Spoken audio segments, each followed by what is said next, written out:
Welcome to season 4 of the Talk to Danielle podcast. Now, this podcast has always been about connection and providing parents with a wide range of resources so that they can help you with your realities. But we're going to change it up a little bit this season. We're going to make it about self-leadership. This means that we're going to go into understanding what is beneath your habits, your parenting, and of course, your exhaustion. Now, I always say that being a parent is a leadership role. And of course, if you can't lead yourself, you can't lead others, and that includes your children. So, this is going to be about emotional safety, about nervous system regulation, and everything else that can help break patterns. To open up this season, I'm releasing a special two-part premiere because stepping into a new year is more than just bringing up goals. It will also bring up pressure, it will bring up reflection, and it'll bring up fatigue. So if you're listening to this right now, already feeling tired, if you're already unsure where to begin, or if you feel already behind, you're definitely in the right place. This season is all about not fixing yourself because you're not broken. It's about building a relationship with yourself that will actually support change. And that is the key to starting off the new year. So, for those who don't know me, my name is Danielle C. Baker. I am the founder and CBO of Being Connected, and I'm also a registered early childhood educator with over 20 years experience in the field. I work with families and I work with teachers to navigate the realities of what parenting is today. But don't get it twisted when you're working with me. We're putting the child's needs first. So we're going to have to put the ego and pride aside and let's get to it.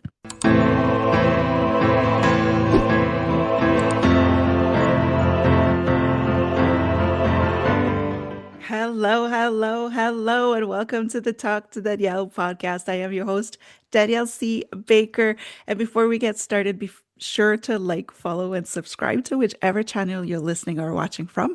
And of course, this is season 4, so I do invite you to have a look at the previous 3 seasons.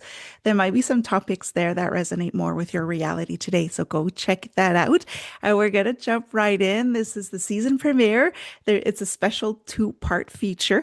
And this is part 1, so you're in the right place to start. This is all going to be about why we feel so tired before the new year even begins.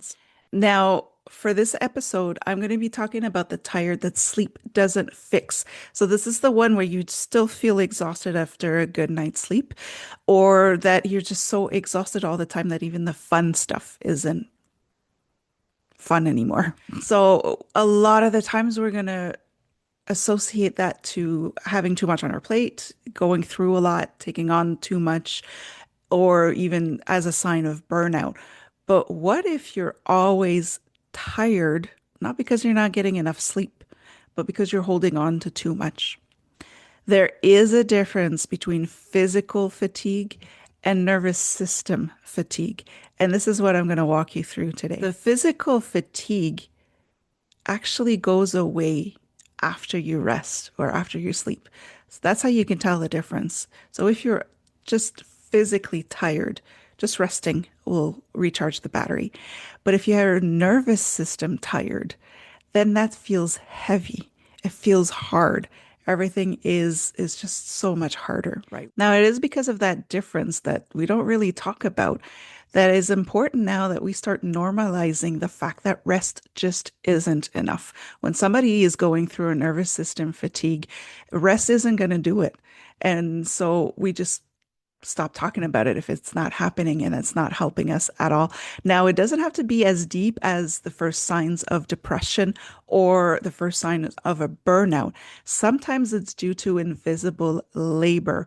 And these are the things that we don't talk about and I'm going to bring up in this episode. We're talking about emotional regulation for others. You're the one that is equalizing the mood in everybody. We're talking about unspoken expectations. We're talking about decision fatigue. If you're always the one that has to come up with the decisions for the tiniest little thing, this compounds into just pure exhaustion.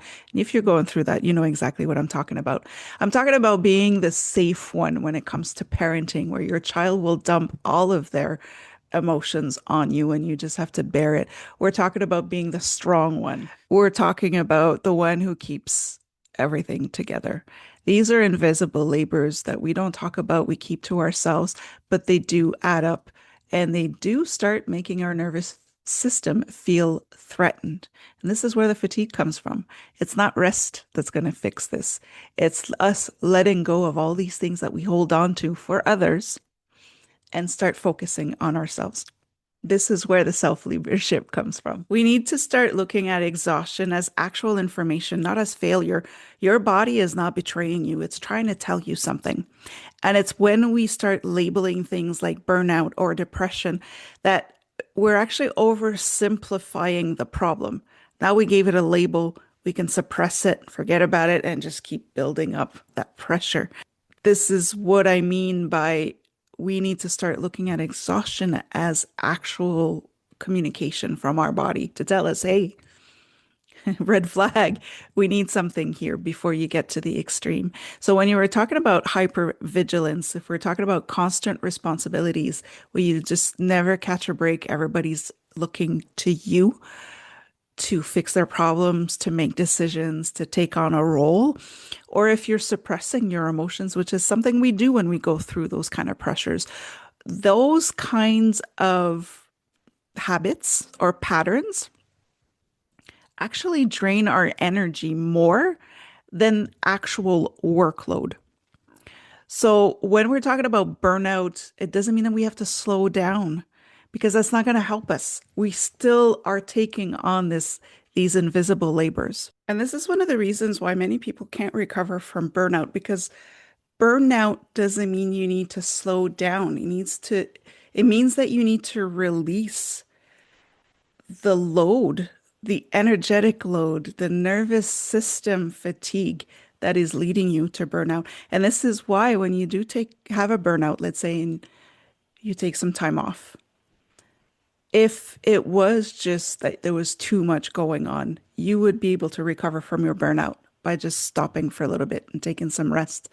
But that's not the case for many of us. We go back to work or we go back into that environment that can sometimes be toxic. We go back into those habits and routines and it just bubbles up again. So this is why we can't be associating burnout to taking some time off, to slowing down, to removing some of the actual physical workload. We're dealing with the nervous system regulation here. We're talking about emotional safety needs. That's not going to be done by removing responsibilities. We're actually going to beat ourselves up a little bit more because we're saying, what's wrong with us? We can't take on our responsibilities. And that's adding on to that nervous system fatigue. So that's why we need to start changing that vocabulary. So this would be a sign if you are going through a burnout right now and you have taken some time off, you've taken some of the workload off, but it's not going away. Just know that it's not burnout. Because if you had done all of that and rested, the burnout would have gone away. Just like a physical fatigue. If you go to sleep, you come back full of energy, you're good to go. So it's not that at all. Just keep that in mind. All of this also transfers into your parenting. When I say that parenting is self-leadership, you need to be able to notice those signs. You need to listen to what your body is telling you. You need to listen to what your fatigue or exhaustion is telling you, because you're going to be showing this or modeling this to your children.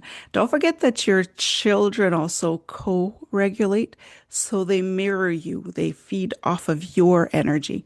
So if you can't calm down, you're not going to be able to calm them down.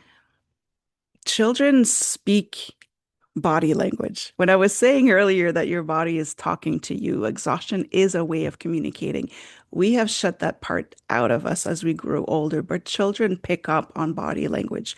They pick up on the non-verbal language. So they get that off of you. They get that fatigue off of you. They feed into it, and then you get into this loop. So now you're just creating this cycle that just keeps going and going. The cycle continues. You're going to keep going. They're feeding off of you. You're feeding off of them. It escalates, it escalates, it escalates. And now you're feeding into this chronic emotional activation. It's constantly going. You're constantly getting the same feedback. It's on repeat. And this is what overspills into mental and physical issues when it comes to your health. And that's what I was mentioning about earlier. Now you're going to go into the depression stages. Now you're going to go into the burnout stages. So that's why you need to catch it early. So just keep in mind that in these cases, you are not tired because you're doing too much. Because if that was the case, rest would fix it. You are tired because you're holding on to too much. And this is where we're able to switch that for the new year. Well, we're talking about if we're doing too much, we need to rest, we need to slow down. This is why self-care is failing us right now. We've attached it to doing something to look after ourselves, but it's failing us because we're feeding more into our nervous system. We're adding another thing that we need to do. We're stressing over the fact that we can't make time to have this self-care.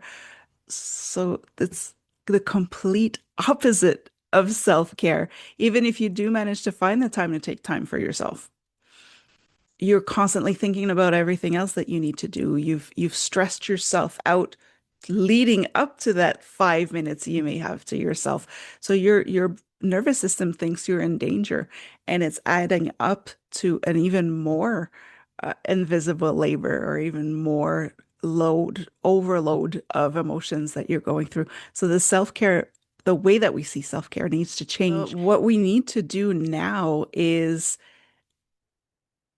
because self-care has just become another thing to add to our to-do list, what we need to focus on right now to work on this exhaustion is to switch to small regulation practices that don't add to our to-do list. Now, what does that look like? It sounds great, but how do we do that? I got to do something without doing something. So this is basically what we're looking at here when you're naming an emotion without fixing it. That's what that would be. I was speaking with an expert that's going to come on as a guest, and she was saying that an emotion takes 90 seconds to get through our system. 90 seconds. If we don't fix it, if we don't suppress it, if we just let it pass. So just think about it. If you are able to, if you're going through this frustration, whatever negative emotion you're going through, you just let it pass. In a minute and a half, it will have gone out of your system. If you hold on to it, if you focus on it, if you don't address it, then it'll stay in your body for much, much longer. Now, what I do as a visual is I often visualize my emotions as clouds in the sky. So if you're looking up at the sky, this cloudy sky, and then you just watch the clouds pass by. That's how I picture it when I'm going through an emotion. Even if you have to hide in the bathroom for a minute and a half, just let it pass. Just breathe through it, let it pass, and it will slow it down. It will slow down your nervous system. So now you're going to be able to release what you're holding on to. It's not an extra charge. It's not an extra load or weight that you're carrying on your shoulders, which leads to another way that you could do a small regulation practice is to micropause between transitions. When you're going really fast, you're stressing over the next thing you need to do. If you take that moment, just a micropause, just to breathe. All right, I'm good. I'm safe. I'm okay. Let's move on. This is the next step I need to do. When we are thinking about the 101 thing, we hold it and you'll feel it in your body. You're more tense, your jaw's clenched, your shoulders are up. So if you take those micro pauses between transitions when you're going from one task to another, from one location to another, just take that moment to just, all right, we're good. We're safe. Let's go. And you're showing your children to do that as well, which is really great for them to self-regulate afterwards. The whole concept of not adding to your to-do list, but to switch to small regulation practices is basically just that you're reducing this internal pressure that you put on yourself. You're not reducing the external workload that you're doing or the external tasks. You're just reducing that internal pressure that you carry with you all the time without noticing. What is important here is safety, not productivity. That's again a little switch that we need to do. You get to model this for your children as well. So this is where you're breaking patterns. When you catch yourself, it takes time. It's like working a muscle. When you catch yourself and you do it and you explain to your children why you're doing it, they're going to start picking up on that because again, they co-regulate with you. They will absorb that from you. They pick up on your body language. You're teaching them without having to play the teacher.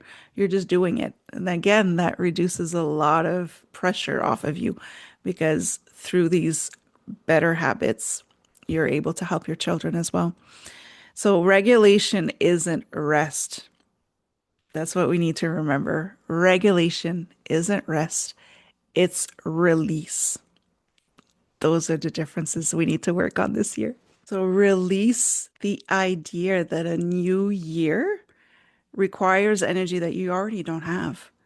So, what you need to work on for the new year, what you should be focusing on for the new year, is to lower your expectations. We're always expecting so much of us, right?